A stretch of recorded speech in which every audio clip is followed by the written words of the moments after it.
সেরকম আচ্ছা, বিষয়কে ক্লিয়ার আমরা এক হয়েছে। কথায় অ্যাবায়োটিক বলছি। আচ্ছা, থ্যাংক ইউ। Thank you. আমরা কি করব, মানে এরকম ভাবে তো ক্লাস করা যাবে না। আপনাদের নিজেদের কোনো প্ল্যাটফর্ম আছে, গ্রুপ আছে? জি স্যার, আছে স্যার। সেই গ্রুপে আলোচনা করে আপনারা দ্রুত একজন শেয়ার নির্বাচন করেন। শেয়ারের যেই কাজটি অন্যান্য মানে কোঅর্ডিনেশন, শেয়ার মানে তো মানে ক্লাস রিপ্রেজেন্টেটিভ মানেই হচ্ছে আসলে সামগ্রিক বিষয়গুলো কোঅর্ডিনেট করবেন। এবং এরপরে যিনি বা যারা একাধিক হতে পারে, আমি আগের ক্লাসে বলছিলাম যে শেয়ার নির্বাচিত হবেন, তারা ক্লাস চলাকালীন যে যারা বিষয় বুঝে বা না বুঝে, একজন বাইরের দোকানে যে কেনাকাটা করছে তখনও তার আনফরচুনেটলি মানে ভিডিও এবং অডিও দুটাই অন আছে।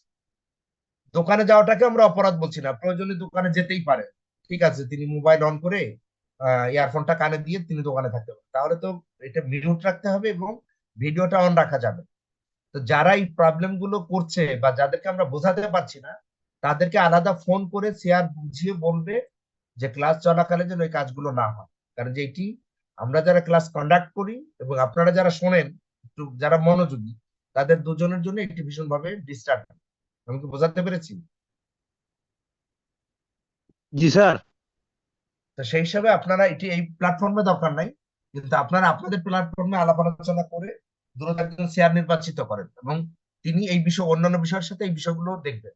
তবে আবার একটু বলি যে বিষয়কে এমন ভাবে বলবেন না যে না আবার যে যাকে বলবেন সে মাইন্ড করলো, সে আবার মানে আহ, একটু বুঝিয়ে মানে কাউন্সিলিং করাটাই। আমি কি মানে এইভাবে যে হতে পারে যে উনি অভ্যস্ত না, একটু কম হয়তো কি বলে অনলাইনে কম যুক্ত হয়েছেন বা টেকনোলজির উপরে তার হয়তো কমেন্টটা কম, হয়তো না বুঝেই করছেন। তো এই জন্য একটু বুঝিয়ে কাউন্সিলিং করে তাকে বলতে হবে। ওকে, আমরা আগাই। তা আমরা পরিবেশ সম্পর্কে মোটামুটি একটা ধারণা পেলাম, এখন আমরা দেখবো দুর্যোগ বলতে কি বোঝায়। স্যার, সরি স্যার, একটু কথা বলতে বলেন। চাচ্ছিলাম। স্যার, এর আগের স্লাইডটা, পূর্বের স্লাইডটাতে যদি একটু সাথে স্যার, এখানে কি কোনো সিকোয়েন্স মেনটেন হচ্ছে? যেমন type of environment and component of environment, মানে এখানে এনভায়রনমেন্টের ধরন আর এরও ডিপতে যাচ্ছে হচ্ছে এনভায়রনমেন্টের উপাদান সমূহ, এইরকম কি সিকোয়েন্স কোনো মেনটেন হবে না, আমাদের অ্যান্সার সেইটি সিকোয়েন্স ওইভাবে বলা যাবে না। প্রথমত কম্পোনেন্টের সাথে মানে বলা যায় যে কম্পোনেন্টের মানে প্রভাবে বা কম্পোনেন্টের কারণেই টাইপসটা আসছে। আমরা এখানে প্রথমত এনভায়রনমেন্টের মানে প্রধান যে ধরনগুলোর কথা আমরা বলছি, দেখেন যে ধরন আর যে কম্পোনেন্ট আমরা বলছি, অর্থাৎ প্রথম অংশ উপরের অংশ আর নিচের অংশের মধ্যে এক ধরনের কিন্তু সাযুজ্য আছে, মিল আছে। তো সেই মিলের দিক থেকেই আমরা নিচে এখানে যেটা আসছে টাইপস এর ক্ষেত্রে আমরা ন্যাচারাল, বায়োলজিক্যাল, সোশ্যাল, আর্টিফিশিয়াল, এবং এরপর নিচে কিন্তু নিচের বক্সে যেটা দেওয়া আছে সেটা হচ্ছে আপনার জাস্ট এক্সাম্পল, আমরা এক্সাম্পল বোঝানোর স্যার, এক্সাম্পল এক্সাম্পল। দিয়ে মানে এটা এটা নিচেটা কিন্তু ধরন বা উপাদান, নিচেরটা হচ্ছে মানে বলা যায় যে এটা এক ধরনের কম্পোনেন্ট বলা যায়। রিভার এটি মানে একটা ন্যাচারাল কম্পোনেন্ট অফ এনভায়রনমেন্ট। তাহলে এই যে উপরে যে ন্যাচারাল কম্পোনেন্ট আমরা বললাম, এটাকে ব্রড হেডে আমরা বলেছি যে চার ধরনের: বায়োটিক, অ্যাবায়োটিক, ন্যাচারাল, সোশ্যাল। এই চার ধরনের মধ্যে নানান রকমের মানে উদাহরণ আপনি দিতে পারবেন। অর্থাৎ এই যে কম্পোনেন্টের বিভিন্ন নাম আপনি বলতে পারবেন। এটা ন্যাচারাল, এটা একটা ক্লাস্টার; সোশ্যাল, এটা একটা ক্লাস্টার। এই ক্লাস্টারের আওতায় বা এই গ্রুপের আওতায় আপনি সোশ্যাল যখন আপনি বলবেন, ধরেন হাসপাতাল, স্কুল, কলেজ, আবাসিক এলাকা, এই নানান ভাবে আপনি বলবেন যা মানুষ তৈরি করে। আহ তাহলে এইভাবে গেল এবং আপনি নিচে এসে সোশ্যাল দেখেন যে ওই এক্সাম্পল গুলো এখানে দেওয়া আছে। অর্থাৎ ব্রড হেডে কোন কোন উপাদান নিয়ে পরিবেশ গঠিত হয় সেইটি বেসিক্যালি আমরা বুঝিয়েছি, বা পরিবেশে কি কি ধরনের উপাদান থাকতে পারে এটা ব্রডলি আমরা বলেছি। আর নিচে সেই আলোকেই টাইপস গুলো বলা হয়েছে যে কি কি ধরনের পরিবেশ দেখা যেতে পারে। এবং সেইখানে যদি আপনি মানে কি বলে যে উপরে যেটা আমরা বায়োটেক এবং অ্যাবায়োটিক বলছি, এটাকে আবার কিন্তু আমরা টাইপসে বলছি না, টাইপসে দুইটাকে একসাথে আমরা বায়োলজিক্যাল বলছি। আর দুইটাকে একসাথে বলা যাবে না, কারণ অ্যাবায়োটিকের কিছু কিছু আছে যেটা বায়োলজিক্যালের মধ্যে আসবে, সেটা হয়তো ন্যাচারাল বা অন্য জায়গায় চলে যাবে। হ্যাঁ, তো বায়োলজিক্যাল বলতে এখানে জীবগত বা প্রাণীকুল এর যেটা আমরা উদাহরণ দিয়েছি যে যার জীবন আছে, অর্থাৎ জীব সত্তা মিলিয়ে যে ধরনের উপাদানগুলো তৈরি হয় সেই ধরনের পরিবেশকে আমরা বলছি বায়োলজিক্যাল। আবার ন্যাচারাল যেটা এর মধ্যে এখন যদি আমরা বলি যে ধরেন সুন্দরবনের কথা আমরা বলছি যে এটি একটা ন্যাচারাল ফরেস্ট, ন্যাচারাল ফরেস্টের যদি আপনি বলেন এক কথায়, তো সেখানে তো প্রাণীর উপস্থিতি আছে, গাছের উপস্থিতি আছে। তো সেইভাবে যদি আমরা মিলি, এটা আসলে একটার সাথে আর একটা লিঙ্ক আপ হচ্ছে। কিন্তু মূল বিষয়টা হলো যে আপনাকে প্রথমত মেজর ধরনগুলো করা এবং এরপরে এক্সাম্পল হিসেবে সেই বিষয়গুলোকে আলোচনায় নিয়ে আসা। আমি থ্যাংক কি ইউ স্যার। করতে পারলাম? Yes sir, thank you.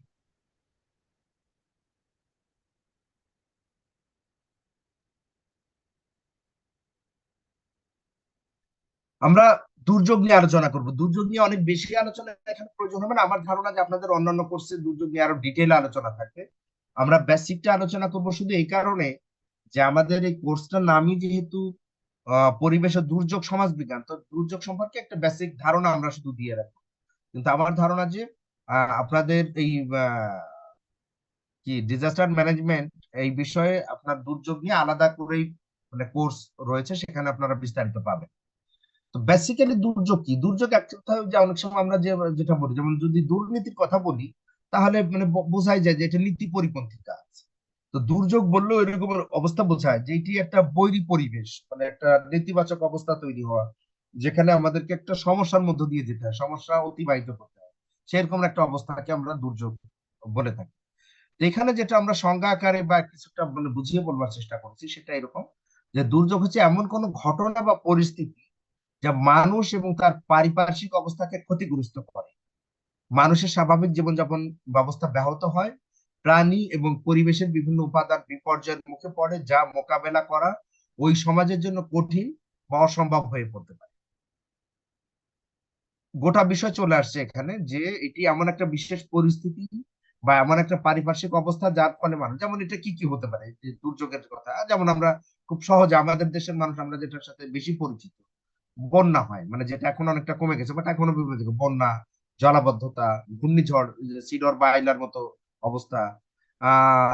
Even কখনো কখনো যেটা তুলনামূলক ভাবে আমরা অনেক সময় এটাকে দুর্যোগ বিবেচনা করি না, মানে যেটাকে আমরা বলি আহ অনাবৃষ্টি, অর্থাৎ অতি খরা, টানা 3 মাস যাবত কোনো বৃষ্টি নাই, ভীষণ ভাবে মানে রোদ, মানে খরা হচ্ছে, ফসল মানে উৎপাদনের জন্য একেবারেই উপযোগী না, পানি শুকিয়ে গেছে, মাটি একেবারে ফেটে কাঠ হয়ে আছে। এটাও এক ধরনের দুর্যোগ। এবং সাধারণত প্রাকৃতিক যে পরিবেশ পরিস্থিতিগুলো তৈরি হয়, সেটা অনেক ক্ষেত্রেই মানুষ এটাকে মোকাবেলা করাটা মুশকিল। অর্থাৎ ধরেন যে বিপর্যয় আসবে, যেমন হ্যাঁ আমরা বন্যা নিয়ন্ত্রণ বাঁধ বিভিন্ন জায়গায় তৈরি করেছি, বিভিন্ন জায়গায় সুইচ গেট দিয়েছি, যাতে মানে পানি অবাধে চলে যেতে না পারে। কিন্তু তার মানে এই না যে আমরা বন্যাকে পুরোপুরি নিয়ন্ত্রণ করতে পারি। বন্যা তারপরে অনেক জায়গায় অনেক ভাবে হয়। আবার ঘূর্ণিঝড়, ঘূর্ণিঝড় আসবেই, সেটাকে আমরা ঠেকাতে পারবো না, মানে আমাদের এমন কোনো অবস্থা নাই, আমাদের বলতে গোটা বিশ্বের মানুষেরই, আমরা তো ধরেন একটা মোটামুটি বলে যে উন্নয়নশীল দরিদ্র সাধারণ দেশ, আমাদের বিজ্ঞান প্রযুক্তি অর্থনৈতিক অবস্থা এমন আহামরি কোনো অবস্থা না। বিশ্বের সবচেয়ে ধনী, সবচেয়ে প্রভাবশালী, সবচেয়ে বিজ্ঞান মনস্ক দেশও চাইলে এই প্রাকৃতিক অনেক বড় বড় দুর্যোগকে এড়াতে পারে না। ভূমিকম্প এড়ানোর কোনো উপায় নেই।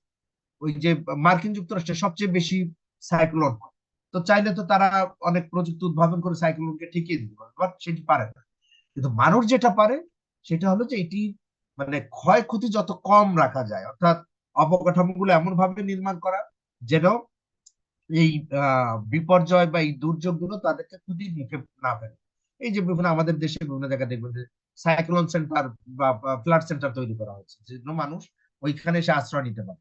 এবং আমরা অনেকে এখানে আপনারা যারা একটু মানে অ্যারাউন্ড 50 আছেন, তাদের অনেকের মনে থাকবে যে বিভিন্ন সময় বড় বড় যে ঘূর্ণিঝড় গুলো হতো, সেখানে লাখ লাখ মানুষ মারা যাওয়ার রেকর্ড আছে। এবং মানে আমার এই যে 72-এর, সরি 72 না, আমাদের দেশে লাস্ট ঘূর্ণিঝড়, বড় ঘূর্ণিঝড়ের একটা হলো 70 সালে, ওই যে নির্বাচনের আগে, নির্বাচন বন্ধ হয়ে গিয়েছে পাকিস্তান আমলে।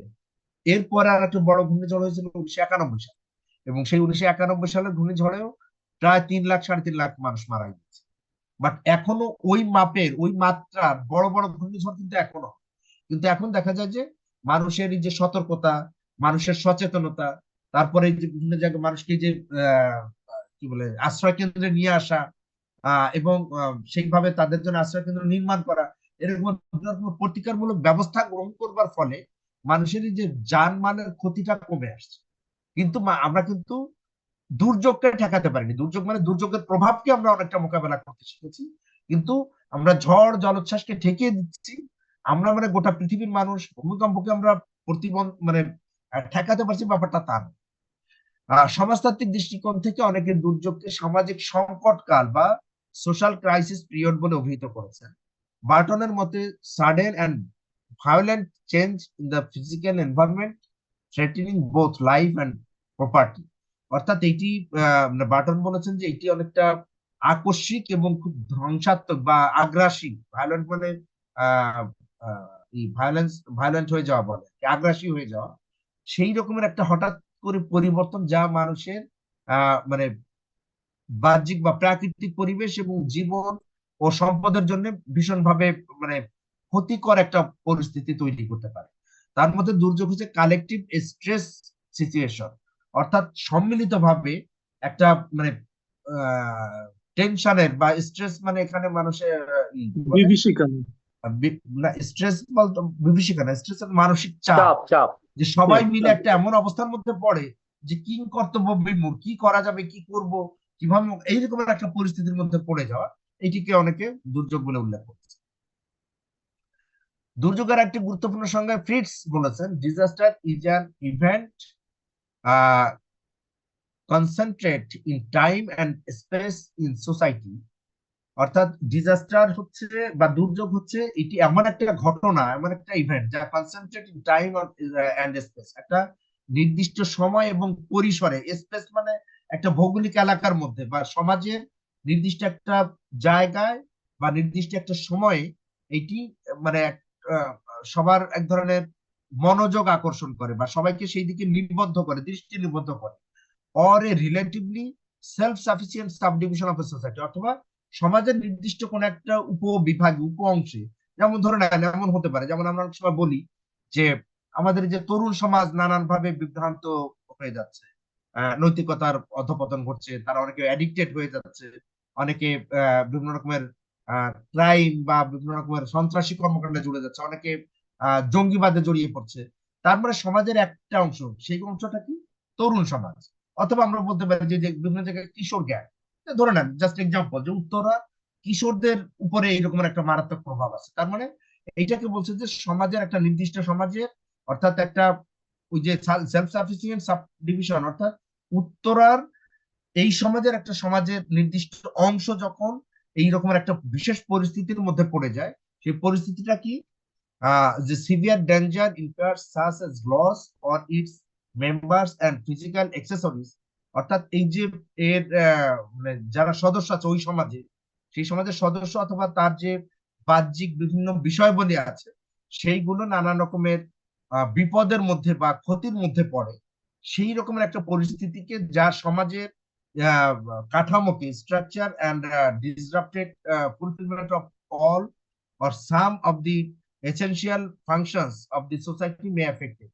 অর্থাৎ এই অবস্থাটি ওই গোটা সমাজের অথবা তার বিশেষ কোনো অংশকে বা সমাজের কাঠামোকে প্রভাবিত করতে পারে। যে যে সমাজের নির্দিষ্ট ঘটনাটি, যেটা যে কিশোর অপরাধ বা এরকম ঘটনার কথা বললাম, সমাজের কোন একটা অংশের এই রকমের কোন একটা উদ্ভূত পরিস্থিতি যা ওই সমাজের বৃহত্তর অংশকে বা ওই সমাজের কাঠামোকে বা ওই সমাজের নির্দিষ্ট কোন একটা অংশকে প্রভাবিত করতে পারে বা ক্ষতিগ্রস্ত করতে পারে বা বিপদের মধ্যে ফেলে দিতে পারে, তার যে রূপ বা তার যে ধরন সেটিকে দুর্যোগ হিসেবে অভিহিত করা হয়েছে।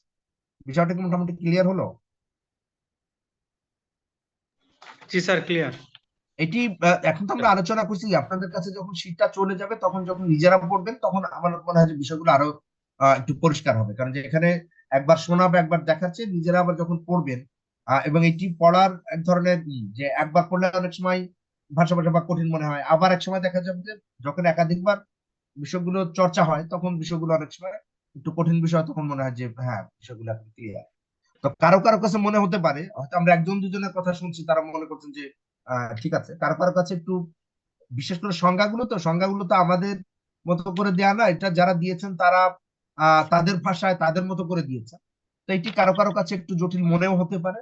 বাট আপনি যদি কয়েকবার দেখেন বা বিশেষ করে এবং একটু বলে রাখি যে আপনারা এরকম ইস্যুতে একবার যারা পারেন তারা তো ভালো, মোস্ট ওয়েলকাম। যদি না পারেন, এমন না যে এইটি এইভাবেই না লিখলে আপনার পরীক্ষা একেবারে খুব বেশি খারাপ হয়ে যাবে, তারা বাংলা ভাব অর্থটা লিখে, সেটাও মানে আমি বলবো যে খারাপ হবে না, কিন্তু মানে বুঝতে হবে বিষয়টা, অন্তত বাংলা অর্থটা বুঝে সেভাবে যদি লিখে দেন ভালো। আর যারা মানে মুখস্থ বিদ্যা এখনো ভালো আছে, মুখস্থ করে লিখে দিতে পারবেন, সেটা তো আরো ভালো, ভালো, সমস্যা নেই। আচ্ছা, আমরা এবার দেখি যে দুর্যোগের ধরন গুলো কি। মানে আমরা এর আগে পরিবেশের ধরন দেখেছি, দুর্যোগের ধরন।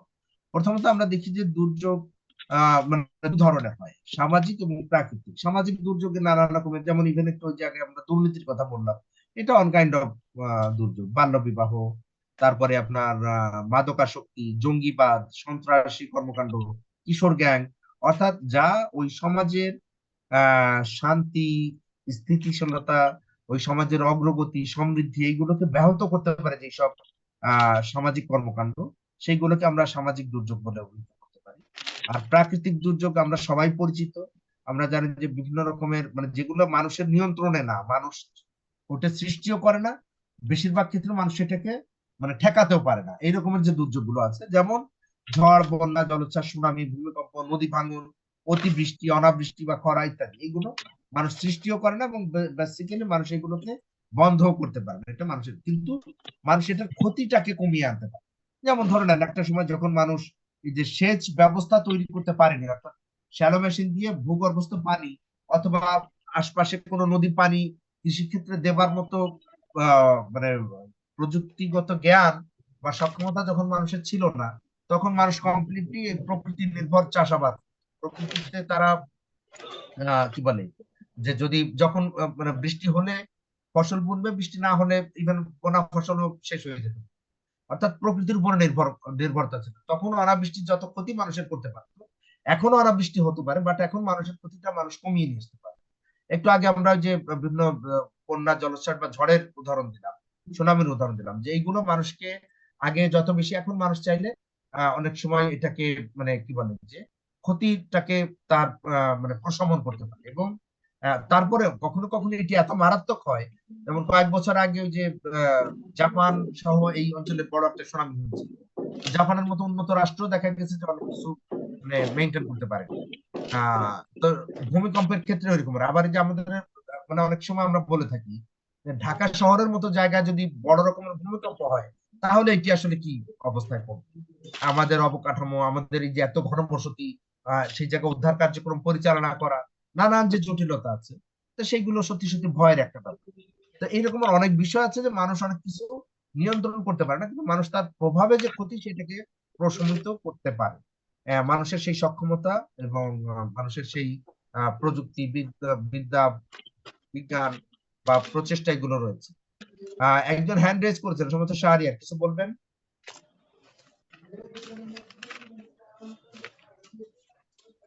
যিনি হ্যান্ড রেজ করেছিলেন একটু আগে, কিছু বলার ছিল?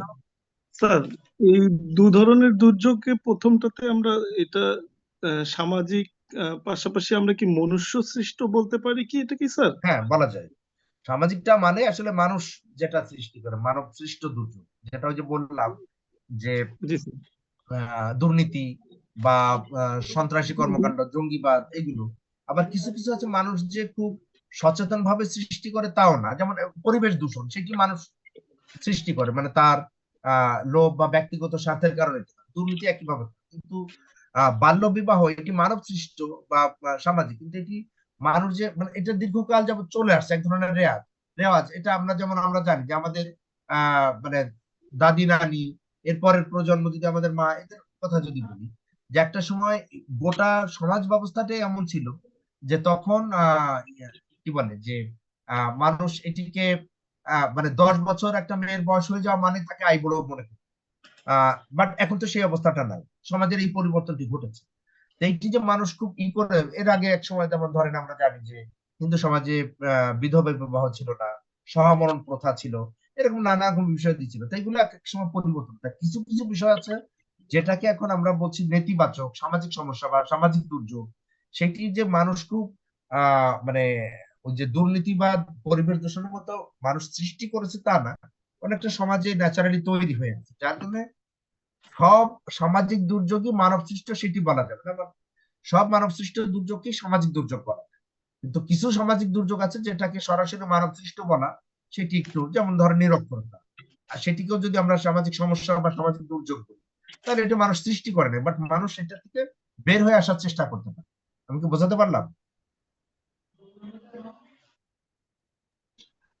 Yes sir. জি স্যার। স্যার এখানে একটা মানে আমার কাছে জাস্ট সেটা হচ্ছে যে মনুষ্য সৃষ্ট বা সামাজিক যেটা আমরা বলতে পারি, এর এক্সাম্পল যদি আমরা দিতে পারি, যেমন ডিফরেস্টেশন হতে পারে, তারপরে নদী ভরাট করা হতে পারে, তারপর নদীর গতিপথ রোধ করা, আবার দেখা যাচ্ছে যে ঠিক আছে, আমি বুঝতে পেরেছি। এইরকম। আমি বললাম যে আপনি যে উদাহরণগুলো দিলেন সেগুলো মানে অনেকটাই পরিবেশ কেন্দ্রিক, অর্থাৎ জি স্যার। পরিবেশকে মানুষ কিভাবে মানে অবনয়নের দিকে, ক্ষতির দিকে বা ডিগ্রেডেশনের দিকে নিয়ে যায় সেই স্যার বিষয়গুলো। এইটাকে স্যার ঠিক আছে স্যার, আমরা স্যার তাহলে ওই আমাদের যে সামাজিক যে উম, নেতিবাচক প্রভাবগুলো পড়তেছে আমাদের নিজের কারণে, ব্যক্তি মানুষের কারণে, এইটাকে আমরা সামাজিক ইয়ে করতেছি, সোজা হ্যাঁ, কথা যদি বলতে আমি চাই বলছি স্যার। যে আপনি যেগুলো বললেন সেগুলো সামাজিক, বাট সেটি অনেক বেশি পরিবেশ কেন্দ্রিক।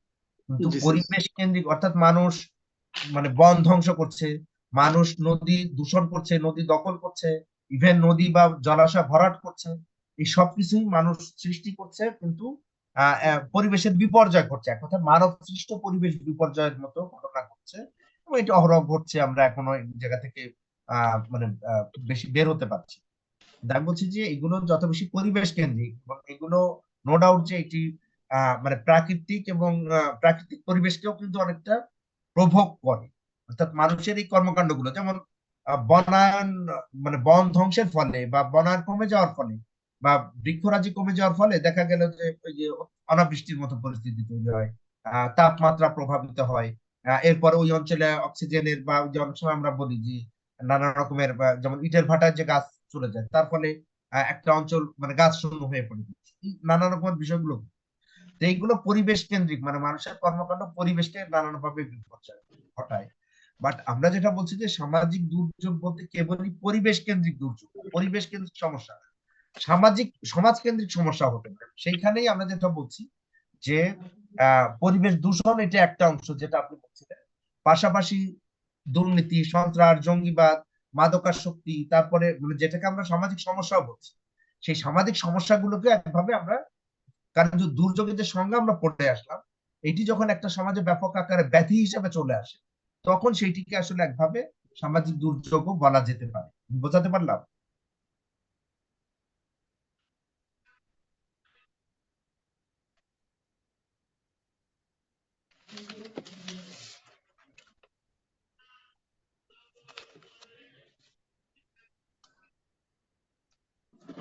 এখানে আছে সমাজ এবং পরিবেশের, এটা ঢেকে গেছে উপরে, শিরোনামটা একটু আমরা দেখে নেই।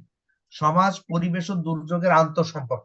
এই যে আমরা যে আলোচনা করলাম গত ক্লাস এবং আজকে, সমাজ নিয়ে আলোচনা করেছি, পরিবেশ নিয়ে আলোচনা করেছি, দুর্যোগ নিয়ে আমরা আলোচনা করলাম। এর মধ্যে সম্পর্কটা কিভাবে আসে, সম্পর্কটা কোথায়, সেই বিষয়টি আমরা এখানে একটু দেখার চেষ্টা করেছি। এইখানে যে বিষয়গুলো আছে সেটা হলো এইরকম, যে সমাজ ও পরিবেশে দুর্যোগ একে অপরের অবিচ্ছেদ্য সম্পর্কে আবদ্ধ। এখানে একটু বানান বলেছে, আমি ঠিক করে দেবো। অর্থাৎ সমাজ ও মানে সমাজ, পরিবেশ, দুর্যোগ এটি একে অপরের সাথে মানে অবিচ্ছেদ্য সম্পর্কে আবদ্ধ এই কারণে যে পরিবেশের বিপর্যয় ঘটলে তার প্রভাব সমাজে পড়ে, দুর্যোগ নেমে আসলে তার দ্বারাও সমাজ প্রভাবিত হয়। আবার একটা সমাজ যদি নানান কারণে প্রভাবিত হয়, তাহলে যেমন যে আপনারা যেটা বলছিলেন, সমাজের মানুষ যদি সচেতন না হয়, তাহলে দেখা যাবে যে তাদের মাধ্যমে পরিবেশের বিপর্যয় করতে পারে, পরিবেশ দূষণ বেড়ে যেতে পারে, বৃক্ষ নিধন এটা বেড়ে যেতে পারে। তো সুতরাং পরিবেশ, সমাজ এবং দুর্যোগ এটি একে অপরের সাথে ভীষণভাবে যুক্ত। অর্থাৎ যেটা আমরা বলছিলাম যে ধরেন কোন একটা জায়গায় একটা ইন্ডাস্ট্রি তৈরি হলো, সেই ইন্ডাস্ট্রি যদি ব্যাপক মাত্রায় পরিবেশ দূষণ করে, সেই অঞ্চলের পরিবেশ বিঘ্নিত হলো। পরিবেশ বিঘ্নিত হবার ফলে সেখানে ফসলের মানে মারাত্মক ক্ষতি, মানে ফল ফসল এগুলোর উৎপাদন কমে যাবে। একটা সময় দেখা যাবে যে ইভেন দারিদ্র দুর্ভিক্ষের মতো পরিস্থিতিও তৈরি হয়ে যেতে পারে। আবার অন্যভাবে যদি আমরা বলি যে এই যে আমরা মানে ব্যাপক মাত্রায় বন ধ্বংস যদি করি, আহ বৃক্ষের অভাবে একটা সময় দেখা যাবে যে আমাদের অক্সিজেনের অভাব তৈরি হবে, মানে বৃষ্টি বাদলা কমে যেতে পারে, ঝড় জলোচ্ছ্বাস বেড়ে যেতে পারে। আবার অনেক সময় যে নদী থেকে বালু উত্তোলন করি আমরা, সেই বালু উত্তোলনের ফলে একসময় দেখা যাবে নদী ভাঙন বেড়ে যাচ্ছে। নদী ভাঙন বেড়ে যাওয়ার ফলে নদী পাড়ের মানুষরা স্থানচ্যুত বা বাস্তুচ্যুত হচ্ছে, তারা অন্য এলাকায় চলে যাচ্ছে, তাদের পেশা, তাদের সম্পদ এগুলো সব নানা রকমের বিপর্যয়ের মধ্যে। তো সুতরাং এই বিষয়গুলো মানে পরিবেশ, সমাজ, মানুষ, দুর্যোগ, এটা একে অপরের সাথে, যেমন মানুষের কর্মকাণ্ড দ্বারা পরিবেশ প্রভাবিত হয়, তার ফলে দুর্যোগ নেমে আসতে পারে। আবার দুর্যোগ বা পরিবেশের ক্ষতি এটিও মানুষকে নানান ভাবে প্রভাবিত করে, বিশেষ করে নেতিবাচক প্রভাব মানুষের উপর ফেলে।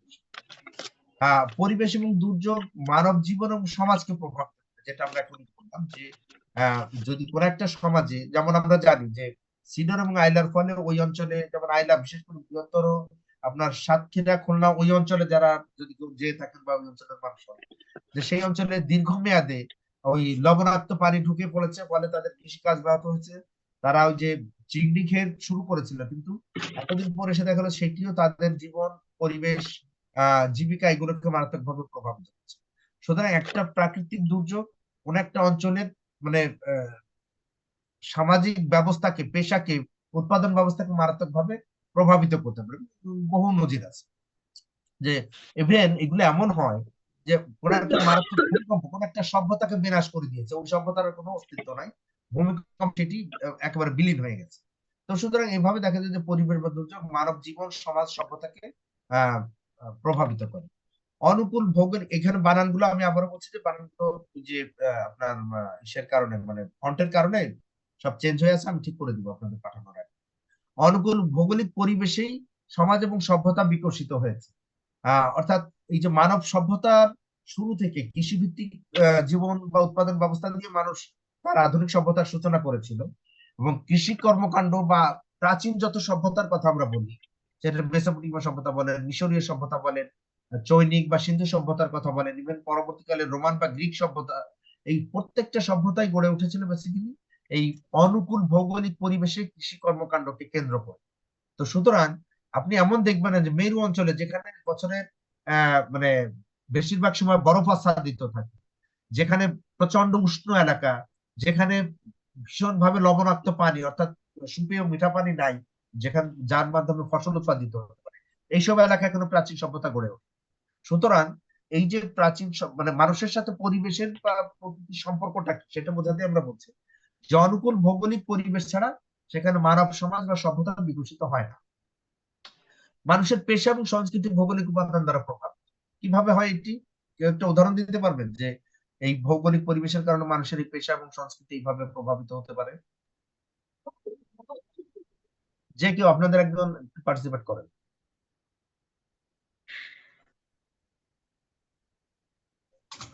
আসসালামু আলাইকুম। ওয়ালাইকুম আসসালাম, বলেন।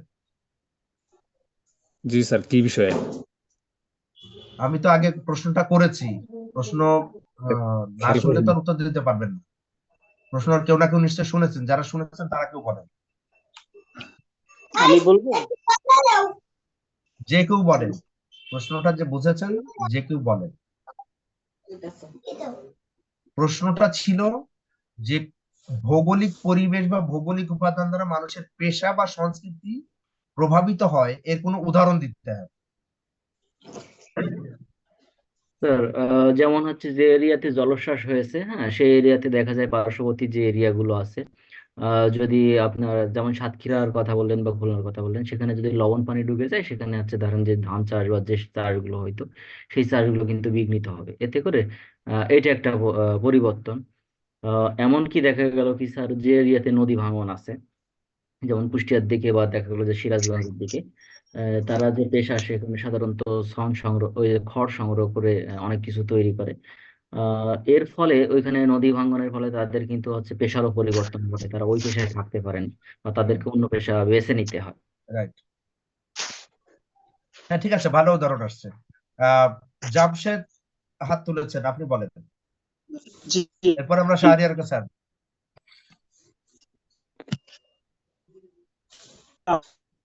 জামশেদ বলেন।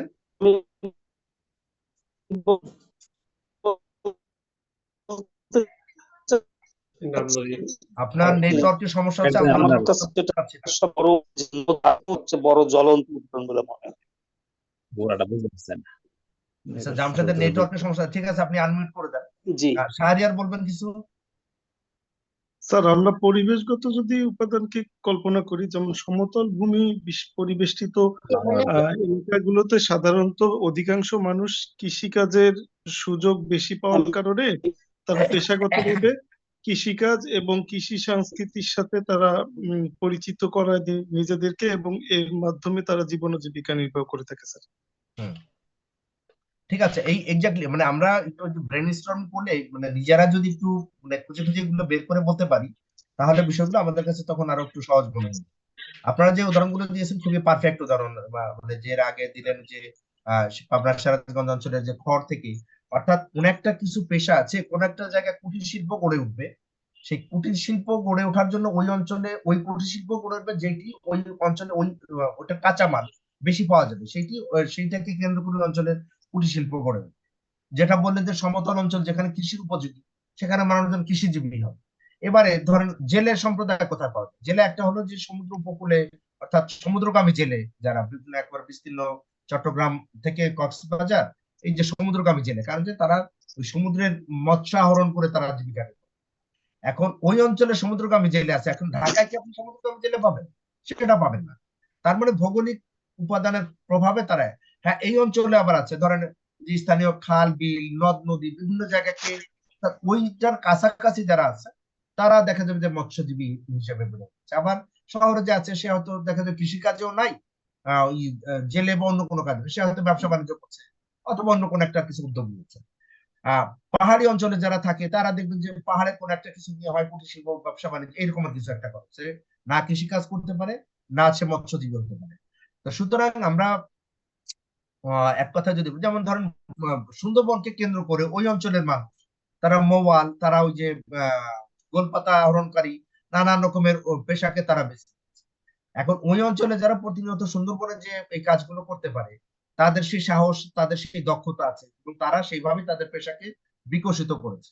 বাট আপনি উত্তরবঙ্গের কাউকে ওখানে নিয়ে ছেড়ে দিল জঙ্গলে, যে মানে ভয়ে মানে ঈশ্বর থেকে নাম যে মানে কি না কি হয়। তো এই বিষয়গুলো মানে মানুষের যে পেশা এবং এর সাথে যদি আমরা সংস্কৃতি, যেমন ভাওয়াইয়া এবং ভাটিয়ালি, এটা কমপ্লিটলি আপনার ভৌগোলিক প্রভাব, ভৌগোলিক পরিবেশ দ্বারা প্রভাব। ভাওয়াইয়া কোন অঞ্চলের বলেন? স্যার ভাটি অঞ্চলের, এটা না, জামালপুর সেতু। ওটা হয়ে গেল। ভাওয়াইয়া হচ্ছে আপনার উত্তরাঞ্চল উত্তরবঙ্গ। উত্তরাঞ্চল ওই যে ওকি গাড়িয়াল ভাই, ওই যে ওকি গাড়িয়াল ভাই এটা হচ্ছে আপনার উত্তরবঙ্গে, কারণ যে ওখানে নদীর অত প্রভাব নাই। ওই যে গরুর গাড়ি যায় বা ওই যে গরুর গাড়ির যে গান ওইটা ওই অঞ্চলের। আর ভাটিয়ালি জামালপুর যদি আপনি শেরপুর। বলেন ওই যে ভাটি অঞ্চলের এরকম বহু ভাটিয়ালি গান আছে। সেখানে ওই যে একটা গান এরকম আছে না যে ভাইজান রে কইও গিয়ে নাইয়ন নিতে আইয়া, এই টাইপের একটা গান আছে। আব্দুল আলীমের গান আছে, আব্দুল আলী। হ্যাঁ, সেইগুলো হচ্ছে ভাটি অঞ্চলের, অর্থাৎ এই যে মাঝি নৌকা বাইতে বাইতে গান করে সেইটি নদী কেন্দ্রিক গান। আর ওখানে গাড়িয়াল ভাই মানে সে গরু হাঁকাতে হাঁকাতে গান করে, সেটা হচ্ছে ভাওয়াই। তার মানে এই দুইটা গান অঞ্চল আপনি এখন মেলান যে উত্তরবঙ্গে কেন ভাওয়াইয়া, কেন গরুর গাড়ি, কারণ যে সেই অঞ্চলে নদীর প্রভাব কম, সেখানে মানুষ ওই যে স্থলপথে গরুর গাড়ি মানে চালাতে চালাতে সে গান করে। আর ভাটি অঞ্চলে সে নৌকা বাইতে বাইতে গান করে। তো এই মানে সংস্কৃতির জাস্ট একটা উদাহরণ দিলাম। প্রত্যেক বিষয়, ইভেন আমরা যদি বলি যে আমাদের খাদ্যদ্রব্য, যেমন ধরেন বরিশাল অঞ্চলের মানুষ তারা যেভাবে বেশি মাছ পছন্দ করে, আবার খুলনা অঞ্চলের মানুষ বিভিন্ন কিছুতে নারকেল দেওয়া পছন্দ করে, কারণ যে ওই অঞ্চলে এটি বেশি অ্যাভেলেবল। আপনি যদি উত্তরবঙ্গে বিভিন্ন জায়গায় যান তারা অবাক হবে যে তরকারির মধ্যে আবার নারকেল দিয়ে কিভাবে রান্না করে, কারণ যে তারা এটি অভ্যস্ত না, কারণ যে ওই অঞ্চলে এটি অ্যাভেলেবল না। ইভেন ওভারঅল যদি আমরা বলি উত্তরবঙ্গের মানুষ তুলনামূলকভাবে মাছ কম পছন্দ করে, ব্যতিক্রম আছে মানে জেনারেলি আমরা বলছি। এই যে মানুষের মানে চিন্তা ভাবনা মানে গান বাজনা খাদ্যাভ্যাস পোশাক পরিচ্ছদ, আমরা আমাদের অঞ্চলের মানুষ এক ধরনের পোশাক পরিচ্ছদ ব্যবস্থা, যেখানে মানে ব্যাপক শীত অঞ্চল, সেখানে তো পর্দার জন্য তারা যে এত বেশি মানে একটার পর একটা বড় বড় মোটা কাপড় পরিধান করছে না, সেখানে শীত নিবারণের জন্য তারা করছে। আবার মধ্যপ্রাচ্যের যে পোশাক পরিচ্ছদ তৈরি হচ্ছে সেটিও তাদের যে বালু বা বালু ঝড়ে, যে আমরা যেটাকে এখন সুন্নতি পোশাক বলি, পাগড়ি বা বড়, সেটির মূল উৎস যদি আমরা খুঁজি, সেটা হলো যে ভৌগোলিক কারণেই তারা ওই অঞ্চলের মানুষ এরকমের পোশাক অবলম্বন করে। যেমন কোন কোন অঞ্চলে দেখবেন আপনি যে ওই যে আমরা ইউরোপ আমেরিকার বিভিন্ন জায়গায় বলেছি, তারা পোশাক পরিচ্ছদে অনেকটা মানে যে উদার মানে স্বল্প বসন ব্যবহারে তারা অভ্যস্ত। এইটিরও একটা বিষয় আছে যে অনেক সময় দেখবেন যে এই যে তারা আহ রৌদ্র সেনানে যায়, মানে কি বলে যে বিভিন্ন বিচে, সেখানে তারা খুব সংক্ষিপ্ত, ইভেন কোনো কোনো জায়গায় সম্ভবত এমনও আছে যে উইদাউট এনি ড্রেস সেরকম লোকজন থাকে। এবং এইটি এমন না যে তারা এটার মধ্যে, মানে আমরা আমাদের দৃষ্টিতে এটা অশ্লীল হয়, কিন্তু তাদের সাংস্কৃতিক বিবেচনা করলে এটি অশ্লীল না, বরং এটি তাদের শরীর স্বাস্থ্যের জন্য, বিশেষ করে তাদের স্কিনের জন্য এটি খুব দরকার। কারণ প্র্যাকটিক্যালি গোটা শীতের মধ্যে তারা গোটা শরীরকে এমন ভাবে আবদ্ধ রাখে যে এরপরে যদি এটাকে একটু ওই আপনার রোদ বা ন্যাচারাল পরিবেশের সাথে মানানসই না করা যায়, তাহলে দেখা যাবে বিভিন্ন রকমের স্কিন ডিজিজে তারা আক্রান্ত হতে পারে, তাদের স্কিনের সক্ষমতা কমে যায়, ফলে তারা অনেক সময় অকেশনালি যে এই মানে সময় কাটায়। তো এই বিষয়গুলো, অর্থাৎ এই যে যেটা বললাম যে কেবল পেশা না, সংস্কৃতিও মানুষের এই ভৌগোলিক উপাদান দ্বারা নানানভাবে প্রভাবিত হয়। একজন হ্যান্ড রেজ করে আছেন, পুরো নাম দেখা যাচ্ছে না, কিছু বলবেন? শাহজাহান হ্যান্ড রেজ করেছেন, কিছু বলবেন নাকি এমনি হ্যান্ড উঠে গেছে? আসসালামু আলাইকুম স্যার। বলেন।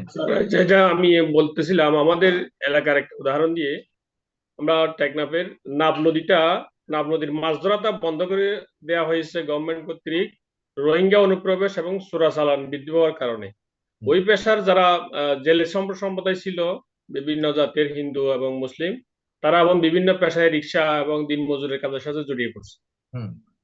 এটাই হচ্ছে আমার মনে হয় ওই না, ডিজাস্টার। ঠিক আছে, এটাই তার মানে ওই অঞ্চলের ওই যে নাফ নদীকে কেন্দ্র করে তারা একটা পেশায় গিয়েছিল। এখন ভৌগোলিক অবস্থার পরিবর্তন হয়নি, বাট সামাজিক অবস্থার পরিবর্তন হয়েছে, ফলে তাদেরকে পেশা পরিবর্তন করতে তারা বাধ্য হয়েছে, যে তাদেরকে আর ওই পেশায় এই যে ইদানিংকালে আরো বেশি, বিশেষ করে মিয়ানমারে ওই ওদের গৃহযুদ্ধের মতো অবস্থা তৈরি হয়েছে, ফলে সেখানে আরো বেশি নজরদারি বেড়েছে।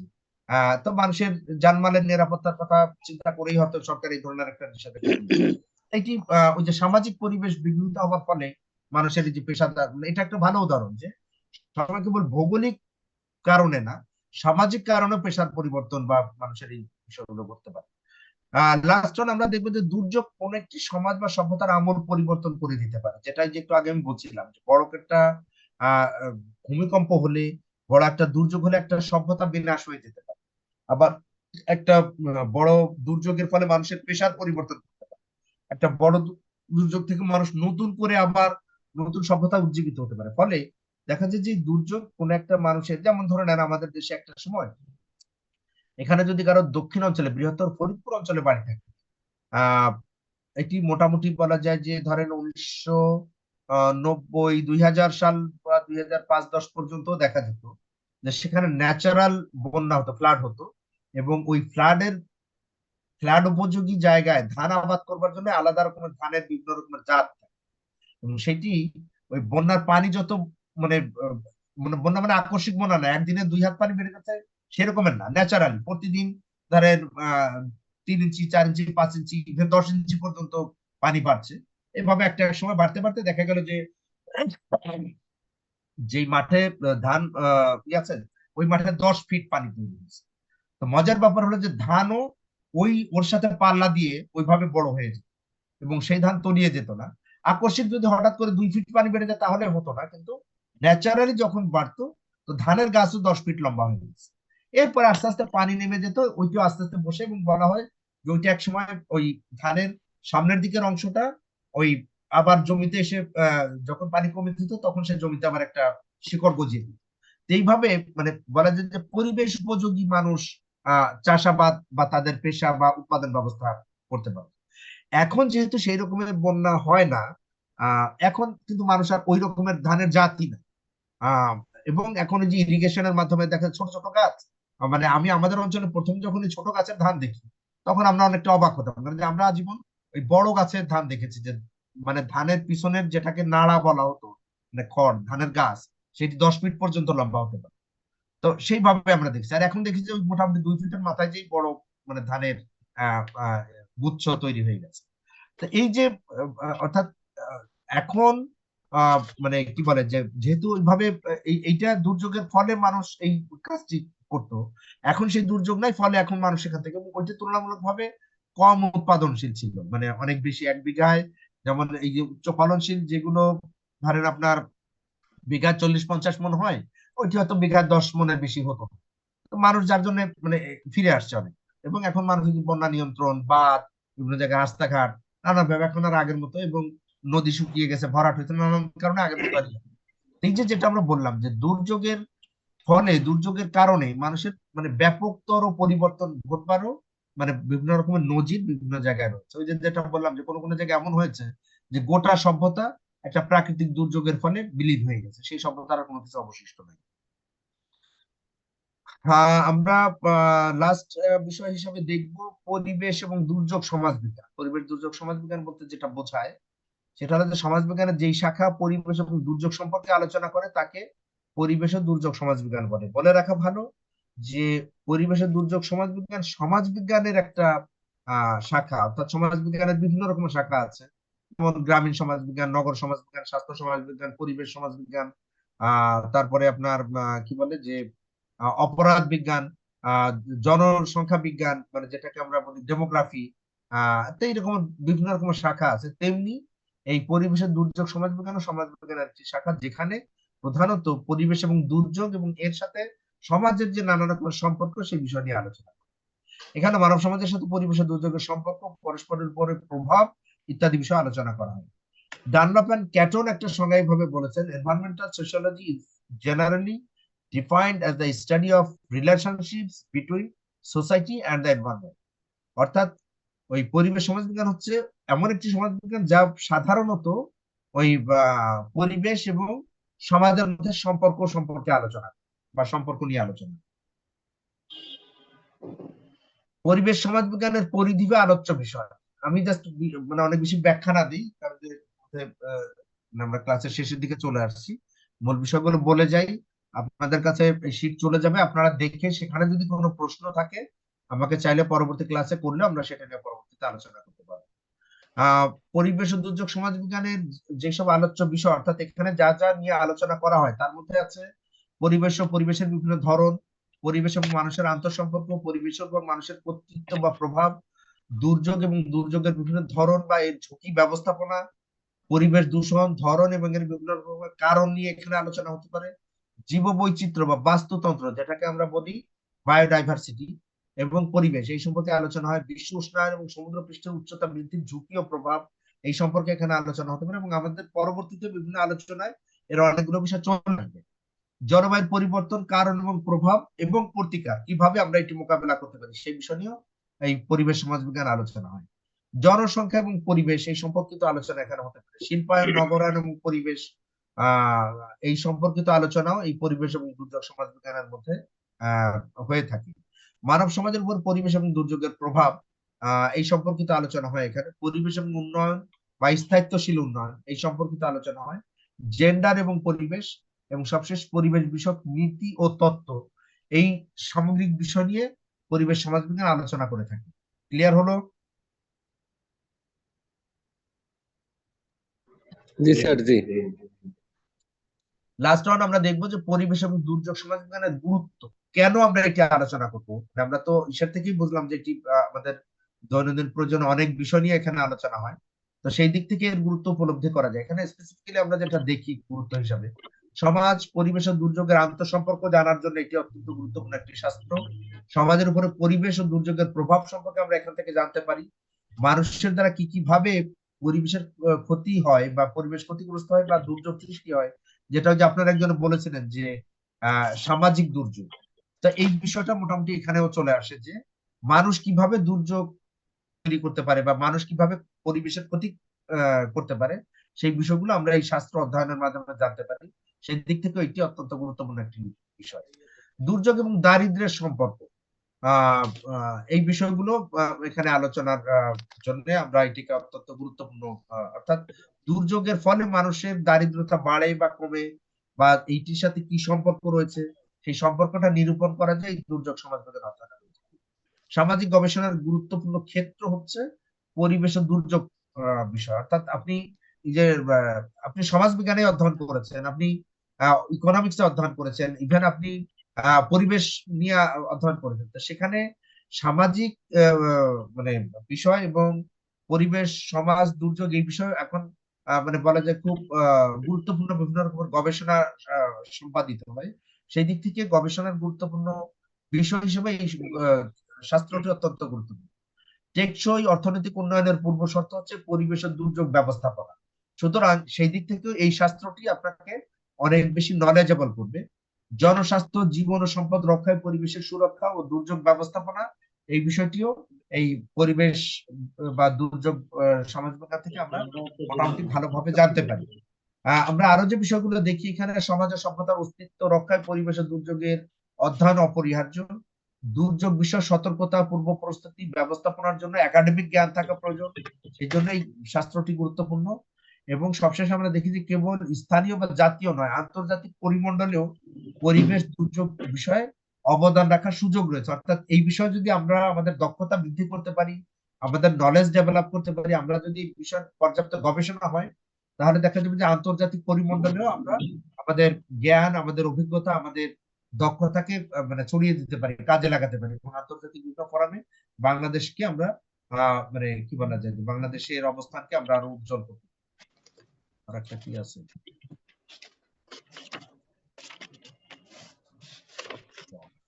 সমাজ বিজ্ঞান, পরিবেশ ও দুর্যোগ সমাজ বিজ্ঞানের সম্পর্ক বা পার্থক্য, এটি মানে খুব ইয়া না। অর্থাৎ আমরা সমাজ বিজ্ঞান সম্পর্কে গত ক্লাসের লাস্ট স্লাইড যেটা ছিল, এরপর দুর্যোগ পরিবেশ এবং লাস্ট আমরা দুর্যোগ সমাজ বিজ্ঞান নিয়ে আলোচনা করলাম।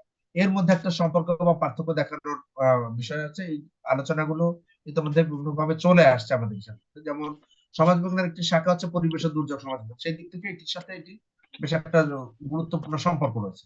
উভয় শাস্ত্রই মানুষের জীবন, সমাজ ও এর সাথে সম্পর্কিত উপাদান নিয়ে আলোচনা করে, সেই দিক থেকে ওই দুইটি শাস্ত্রের সাথে গুরুত্বপূর্ণ সম্পর্ক রয়েছে। সমাজ বিজ্ঞানের আলোচনায় মানব সমাজ এবং পরিবেশ ও দুর্যোগ সমাজ বিজ্ঞানের আলোচনায় পরিবেশের সাথে সমাজের আন্তঃসম্পর্ক অধিক গুরুত্ব প্রদান করে। অর্থাৎ এখানে একটা সূক্ষ্ম যে কোনটাকে কে বেশি প্রাধান্য দেয়। সমাজ বিজ্ঞান মানব সমাজকে বেশি প্রাধান্য দেয়, আর দুর্যোগ সমাজ বিজ্ঞান পরিবেশের সাথে মানুষের বা দুর্যোগের সম্পর্কটাকে বেশি প্রাধান্য। সমাজ বিজ্ঞানের তুলনায় পরিবেশ ও দুর্যোগ সমাজ বিজ্ঞান নবীন শাস্ত্র, এবং এটি এর স্পেস বা এর পরিধি তুলনামূলকভাবে একটু ছোট। অর্থাৎ এটি একেবারে আরো বেশি স্পেশালাইজ। যেমন আমরা অনেক সময় বলি ডাক্তার, তো ডাক্তার কিসের ডাক্তার? যেমন ধরেন যে মেডিসিনের ডাক্তার প্রাথমিকভাবে সে সব ধরনের রোগীকেই দেখতে পারে, বাট যে নাক কান গলা বিশেষজ্ঞ বা যে ক্যান্সার স্পেশালিস্ট বা যে আপনার গাইনি স্পেশালিস্ট, সে তার আরো নির্দিষ্ট একটা জায়গায়, সেও ডাক্তার, কিন্তু তার স্পেসিফিক একটা নির্দিষ্ট বিষয়ের উপর তার এক্সপার্টাইজ গ্রহণ করছে। তো সমাজ বিজ্ঞানের তুলনায় পরিবেশ সমাজ বিজ্ঞান নির্দিষ্ট বিষয়ে আরো বেশি এক্সপার্টাইজ আলোচনা করে। তো সেই দিক থেকে এই দুইটা শাস্ত্রে এক ধরনের সূক্ষ্ম পার্থক্য রয়েছে। সমাজ বিজ্ঞান এবং পরিবেশের দুর্যোগ সমাজ বিজ্ঞান একে অপরের পরিপূরক, অর্থাৎ দুইটি শাস্ত্রই একে অপরকে সহযোগিতা করে বা একে অপরকে সমৃদ্ধ করে। সেই দিক থেকে দুইটি শাস্ত্রই একে অপরের সাথে ঘনিষ্ঠ সম্পর্কে আবদ্ধ, এবং একজনের জন্য বা একটা শাস্ত্রের জন্য একটা শাস্ত্রের প্রয়োজনীয়তা রয়েছে। তো মোটামুটি এই ছিল আজকের আলোচনার বিষয়। যদি কারো কোনো প্রশ্ন না থাকে আমরা শেষ করতে চাই।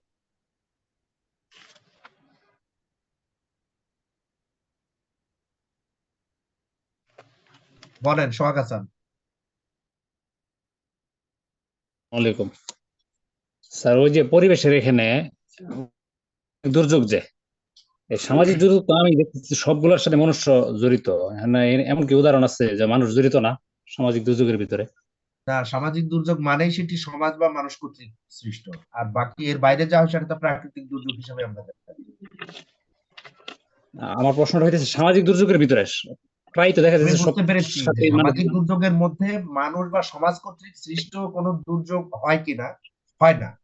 কারণ যেটাকে আমরা সামাজিক দুর্যোগ বলছি বা যেটাকে আমরা মানব সৃষ্ট দুর্যোগ বলছি, সেটি মানব সৃষ্ট বা সমাজ তো মানুষের দ্বারাই সমাজ গঠিত।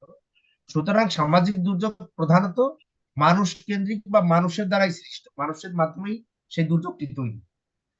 এর বাইরে মানুষ সৃষ্টি করে না, অর্থাৎ যেটাকে আমরা প্রাকৃতিক দুর্যোগ বলছি, সেখানে তো আর মানুষের কোনো হাত নাই।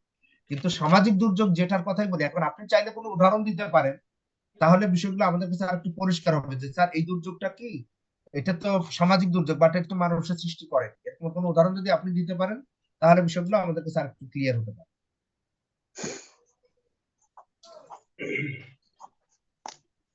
বোঝাতে পেরেছি আমি? আপনি কোনো মানে ওরকম কোনো উদাহরণ বা কেন আপনার মধ্যে কনফিউশনটা হলো, নিশ্চয়ই আপনার কাছে ওরকম কিছু মনে হয়েছে যে এইটি সামাজিক দুর্যোগ বাট এটা তো মানুষ বা সমাজ করে।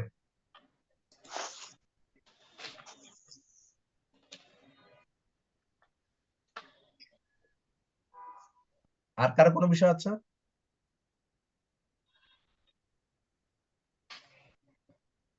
আচ্ছা, যদি না থাকে আমরা শেষ করি। আমরা নেক্সট ক্লাস কবে হবে আমরা গ্রুপে আলোচনা করে ঠিক করে নিব। যদি শিডিউলের মধ্যে থাকা যায় সেটি চেষ্টা করব, আর না হলে অল্টারনেটিভ সময় হলে সেটা আমরা জানাবো। তো ওকে, সে থ্যাংক ইউ পর্যন্ত স্যার। সবাই ভালো থাকবেন। আমরা স্যার, শেষ থ্যাংক ইউ। করছি। হ্যাঁ, কিছু বলবেন? সালাম আলাইকুম স্যার। থ্যাংক ইউ স্যার, আসসালামু আলাইকুম।